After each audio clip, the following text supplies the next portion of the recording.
നമസ്കാരം, ഞാൻ വിനീഷ് രോഹിണി. ഒരേക്കറിൽ നിന്ന് 1.5 മുതൽ 2.5 ലക്ഷം രൂപ വരെ നെറ്റ് പ്രോഫിറ്റ് ഉണ്ടാക്കിയാലോ? ഒരു അടിപൊളി കൃഷി ഓപ്ഷനാണ് ഞാൻ പറഞ്ഞുതരാൻ പോകുന്നത്. ഈ കൃഷിയുടെ പേരാണ് കപ്പ കൃഷി, മരച്ചീനി. ഇതാണ് നമ്മൾ ഇന്ന് ചെയ്യാൻ പോകുന്നത്. സോ ഇതിൽ നമ്മൾ പഠിക്കാൻ പോകുന്നത് എന്താണ് മരച്ചീനി, എന്താണ് കപ്പ കൃഷി, എങ്ങനെ ചെയ്യാം, ഏതൊക്കെ ഘട്ടങ്ങളോടൊപ്പം ഏതൊക്കെ ഇനങ്ങളുണ്ട്, എത്ര വരുമാനം കിട്ടും, മൊത്തം ഫൈനാൻഷ്യൽസ് എല്ലാം നമ്മൾ മനസ്സിലാക്കാം. സോ നിങ്ങൾ ആദ്യമായിട്ടാണ് വീഡിയോ കാണുന്നത്, ചാനൽ സബ്സ്ക്രൈബ് ചെയ്യാതെ തൊട്ടടുത്ത് കാണുന്ന ബെൽ ബട്ടൺ ക്ലിക്ക് ചെയ്യുകയാണെങ്കിൽ ഞാൻ അപ്ഡേറ്റ് ചെയ്യുന്ന വീഡിയോകൾ യഥേഷ്ടം നിങ്ങളുടെ മൊബൈലിൽ നോട്ടിഫിക്കേഷൻ ലഭിക്കുന്നതാണ്.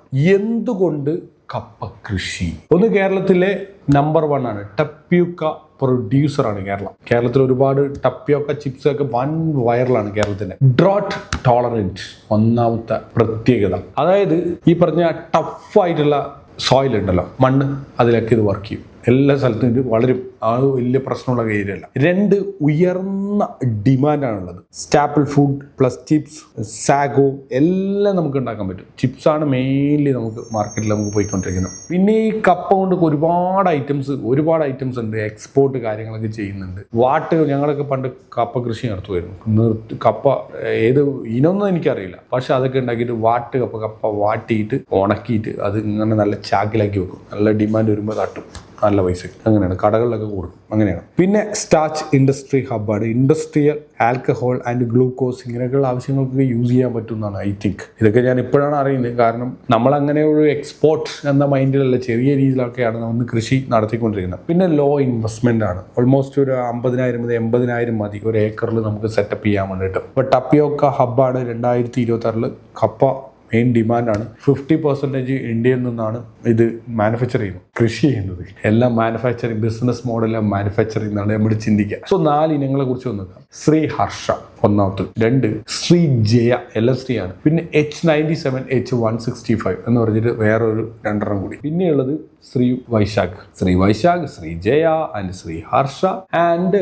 H97 H165. ഇതൊക്കെയാണ് പ്രധാനപ്പെട്ട ഇനങ്ങൾ. ഓരോ മണ്ണിനും ഓരോ ടൈപ്പാണ് ഇനങ്ങളാണ് നമുക്ക് യൂസ്ഫുൾ ആയിട്ട് മാറുന്നത് എന്ന് വേണം പറയാൻ വേണ്ടിയിട്ട്. ഓക്കെ, ഇനി നമ്മൾ നെക്സ്റ്റ് മനസ്സിലാക്കുന്ന 5 ഘട്ടങ്ങൾ കൃഷി. നമ്മളെപ്പോഴും പറയാമല്ലോ, April May മന്താണ് പ്ലാനിങ്, ആണ് സമയം. ബെസ്റ്റായിട്ട് പ്ലാന്റിങ് ചെയ്യാനുള്ള ടൈമാണിത്. ഇത് എല്ലാ സമയത്തും ഈ ഒരു മാസം നല്ലൊരു മാസമാണ്. ഇഞ്ചി കൃഷിക്കാണെങ്കിലും കപ്പ കൃഷിക്കാണെങ്കിലും എല്ലാം നല്ലൊരു മാസമാണ് ഈ പറഞ്ഞ April May കാലം. മഴ പെയ്യുന്നതിന് തൊട്ട് മുന്നേ അല്ലെങ്കിൽ ചെറുതായിട്ട് മഴ പെയ്യാൻ സാധ്യതയുള്ള ടൈം.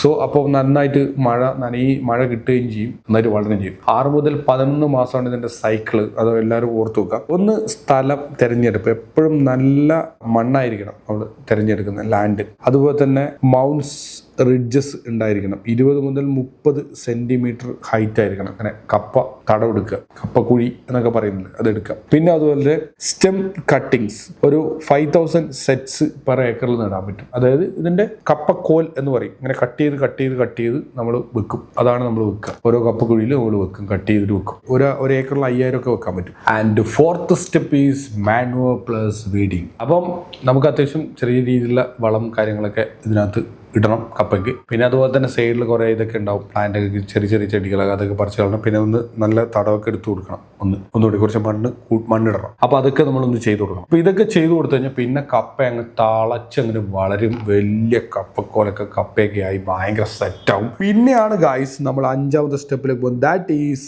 6-11 മാസത്തിനുള്ളിൽ വിളവെടുപ്പാണ്. കംപ്ലീറ്റ് കപ്പ പറിക്കുന്നു, അപ്പം തന്നെ നമ്മൾ ചെത്തിയിടുന്നു, ഒരു സൈഡിൽ കൂട്ടുന്നു, കംപ്ലീറ്റ് തൊലിയൊക്കെ ചെത്തി കപ്പയുടെ അപ്പം തന്നെ ചെറിയ പീസാക്കിയിട്ട് അവിടെ തന്നെ കപ്പ വാട്ടി ഓല മെടഞ്ഞ് ഇങ്ങനെ ഇടും. എന്നിട്ട് അതിനകത്തേക്ക് കപ്പ കംപ്ലീറ്റ് ഇങ്ങനെ ഇട്ടും. അങ്ങനെ വെയിലത്ത് കപ്പ അങ്ങനെ നന്നായിട്ട് വാട്ടുകപ്പയായിട്ട് മാറും. ഫൈനലി അത് ഉണക്കിയെടുക്കും, വെയിലത്തിട്ട് ഉണക്കിയെടുത്തിട്ട് നമ്മൾ ചാക്കിലാക്കി നമ്മൾ വീട്ടിൽ കൊണ്ടുവെക്കും. വില കൂടുമ്പോൾ നമ്മൾ അങ്ങോട്ട് തട്ടും പൈസക്ക്. ഇതാണ് നമ്മുടെ പരിപാടി. ഇടയ്ക്ക് നമ്മൾ എടുത്തിട്ട് നല്ല കപ്പപ്പുഴുക്ക് ഉണ്ടാക്കും. കപ്പപ്പുഴുക്കും മീൻകറിയും. മീൻ മത്തിയും കപ്പപ്പുഴുക്കും കൂടി കഴിച്ച് കഴിഞ്ഞാൽ എൻ്റെ സുഹൃത്തുക്കളെ ടേസ്റ്റ് പറയാണ്. ഏതെങ്കിലും ഒരു ഹോട്ടലിൽ കപ്പപ്പുഴുക്ക് കൊടുക്കാറ്, പച്ചക്കപ്പ കൊണ്ട് ഉണ്ടാക്കാറുണ്ട്, അല്ലാതെ ഈ ഒരു ടൈപ്പ് കപ്പപ്പുഴുക്ക് ഉണ്ടാക്കാറില്ല, വളരെ കുറവാണ്. അതും പച്ചക്കപ്പ കൊണ്ടുള്ള കപ്പ ഉണ്ടാക്കുന്നത് വളരെ കുറവാണ്. നമ്മുടെ ലോക്കലി ഉള്ള സ്ഥലത്തുണ്ട്. ഇപ്പം എൻ്റെ നാട്ടിൽ ഒരു ഏരിയയിൽ സ്ഥിരമായിട്ട് എല്ലാ ദിവസവും കപ്പ കിട്ടുന്ന ഒരു സ്ഥലമുണ്ട്, ഒരു പ്ലേസ് ഉണ്ട്. അവിടെ കിട്ടും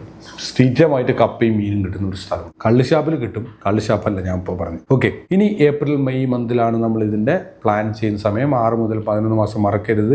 ആൻഡ് ഈൽഡ് 12 മുതൽ 16 ടണ്ണ് കിട്ടും ഒരേക്കറിന്.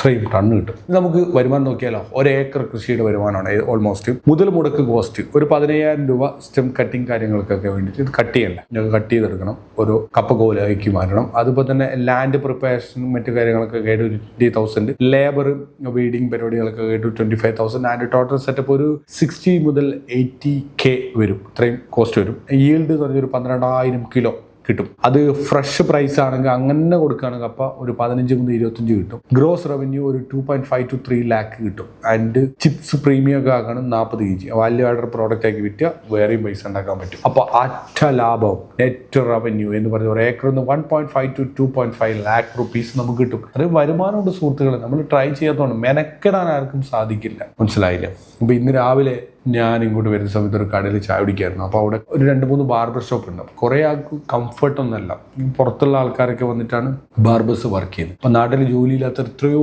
പിള്ളേരുണ്ട്. അപ്പോൾ ഈ പിള്ളേർക്ക്, മലയാളി പിള്ളേർക്ക്, നമ്മുടെ നാട്ടിലെ ആൾക്ക് അവർക്കൊന്ന് ഒരു ബ്യൂട്ടീഷ്യൻ കോഴ്സ് ഒക്കെ പഠിച്ച് നല്ല ഹെയർ സ്റ്റൈലിഷ് കോഴ്സ് ഒക്കെ പഠിച്ച് വളരെ പ്രൊഫഷണൽ ഹെയർ ഒക്കെ കട്ട് ചെയ്യാൻ വേണ്ടിയിട്ട് അവിടെ ഒരു ചെറിയ ഷോപ്പ് ഇട്ടുന്ന വൻ ഡിമാൻഡാണ്. ഒരു മലയാളിയാണ് ഒരു ഹെയർ കട്ടറെങ്കിൽ വൻ ഡിമാൻഡാണ്. എത്രയും ആൾക്കാർ അവിടത്തേക്ക് വരും. എല്ലാ പ്രൊഫഷണലായിട്ട് മെഷീൻസ് ഒക്കെ വെച്ച് വളരെ പ്രൊഫഷണൽ ആയിട്ട് ചെയ്യാൻ പറ്റും. എന്തോ റവന്യൂ കിട്ടും എന്നറിയോ? ഇത്രയും റവന്യൂ ആണ്. ഐ തിങ്ക് ഒരു താടിയും മുടിയൊക്കെ എടുക്കാൻ വേണ്ടിയിട്ട് ഒരു 170 രൂപ റേറ്റ് നാട്ടിലുണ്ട്. ലോക്കലി എൻ്റെ നാട്ടിലുണ്ട് സ്ഥലത്തിൽ. ഇനി നിങ്ങളുടെയൊക്കെ നാട്ടിൽ വലിയ ഡിമാൻഡ് ആയിരിക്കും. അപ്പോൾ ഒരു 10 പേര് ചെയ്ത് 1,700 rupees ഗൈസ്. 1,700 രൂപ 10 പേര് ചെയ്താൽ 1 മണിക്കൂർ മതി ഒരാൾക്ക് ചെയ്യാൻ വേണ്ട. 1 മണിക്കൂറൊന്നും വേണ്ടെന്ന് ഐ തിങ്ക്. അപ്പോൾ 10 മണിക്കൂർ പണിയെടുത്താൽ 1,700 rupees റവന്യൂ. ഇത്രയൊക്കെ വരുമാനം ഇവിടുന്ന് കിട്ടും. ആരും പോകാറില്ല, ആർക്കും താല്പര്യമില്ല, നോ ഇൻട്രസ്റ്റ്. ഇനി ഇവൻ നാട്ടിൽ ലോക്കൽ പണിയാണെങ്കിൽ പോലും, കൂലി വേല ആണെങ്കിൽ പോലും ഇതിനൊക്കെ ഇത് ഇത്ര തന്നെ റേറ്റ് ഉണ്ട്. 1,200 1,500 ഒക്കെ റേറ്റ് ഉണ്ട്. 1,000+ ആണ്. പക്ഷെ ആർക്കും ഇൻട്രസ്റ്റ് ഇല്ല. ഇതാണ് പ്രോബ്ലം എന്ന് പറയുന്നത്. നല്ല ഒരുപാട് മേഖലകൾ നമ്മുടെ നാട്ടിലുണ്ട്.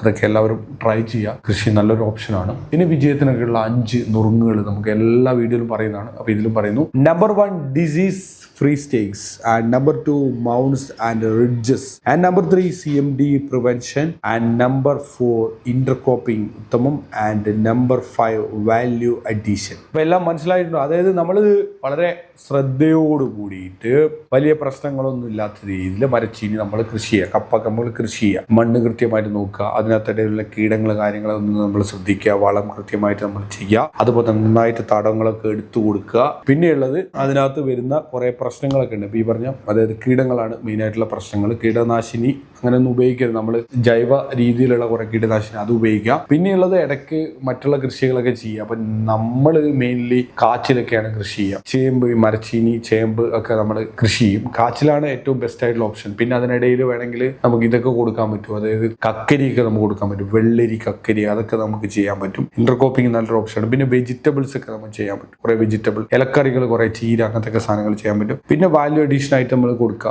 അതായത് ഈ സാധനങ്ങളൊക്കെ ചിപ്സ് ആക്കിയിട്ട് നമുക്ക് കൊടുക്കുക, FSSAI ലൈസൻസ് എടുത്തിട്ട്, ഓർ നമുക്ക് വാട്ട് കപ്പയായിട്ട് നമുക്ക് കൊടുക്കാൻ പറ്റും. അതൊക്കെ നമുക്ക് റവന്യൂ ഉണ്ടാക്കുന്ന കാര്യമാണ്. അപ്പോൾ നന്നായിട്ട് പ്രൈസ് വോളറ്റാലിറ്റി ഉള്ളതാണ് ചില സമയങ്ങളിൽ. അതുകൊണ്ട് ശ്രദ്ധിച്ചിട്ട് നല്ല പ്രൈസ് വരുമ്പോൾ എല്ലാവരും സെല് ചെയ്യാൻ വേണ്ടിയിട്ട് പരമാവധി ശ്രമിക്കുക. അതർവൈസ് നമുക്ക് ലോസ് കാര്യങ്ങളൊക്കെ ഉണ്ടാവും. അപ്പോൾ നല്ല പ്രൈസ് ആകുമ്പോൾ കൊടുക്കാം. ഓക്കെ, സോ കേരളത്തിൻ്റെ സുരക്ഷിതമായിട്ടുള്ള ഒരു വരുമാന രീതിയാണ് ഞാനിപ്പോൾ നിങ്ങളോട് പറഞ്ഞത്. എല്ലാവരും തന്നെ കപ്പ കൃഷി സ്റ്റാർട്ട് ചെയ്യുക. ഓർക്കുക, 1 to 5 lakhs മുതൽ 2.5 lakh ആണ് റവന്യൂ ഏക്കറിന്. 6 മുതൽ 11 മാസം വരെ ക്രോപ്സിന്റെ സൈക്കിൾ ഡ്യൂറേഷൻ, ആൻഡ് 12 മുതൽ 16 ടൺ വരെ ഒരേക്കറിന് ഈൽഡ് കിട്ടും എന്നതാണ് അഡ്വാൻറ്റേജ്. സോ കപ്പ കൃഷി ചെയ്യാൻ ആഗ്രഹിക്കുന്ന അല്ലെങ്കിൽ കൃഷിയോട് ഇഷ്ടമുള്ള നിങ്ങളുടെ ഫ്രണ്ട്സ്, റിലേറ്റീവ്സ്, കോളേജ് എല്ലാവർക്കും വീഡിയോ ഷെയർ കൊടുക്കുക. നിങ്ങളുടെ വിലപ്പെട്ട അഭിപ്രായങ്ങളും നിർദ്ദേശങ്ങൾ കമന്റ് ബോക്സിൽ ഇവിടുത്തെ വീഡിയോ ഇഷ്ടമായി ലൈക്കുക. മറ്റൊരു മികച്ച വീഡിയോ ആയിട്ട് നമ്മൾ നാളെ കാണാം. It's me Shoni signing off. By.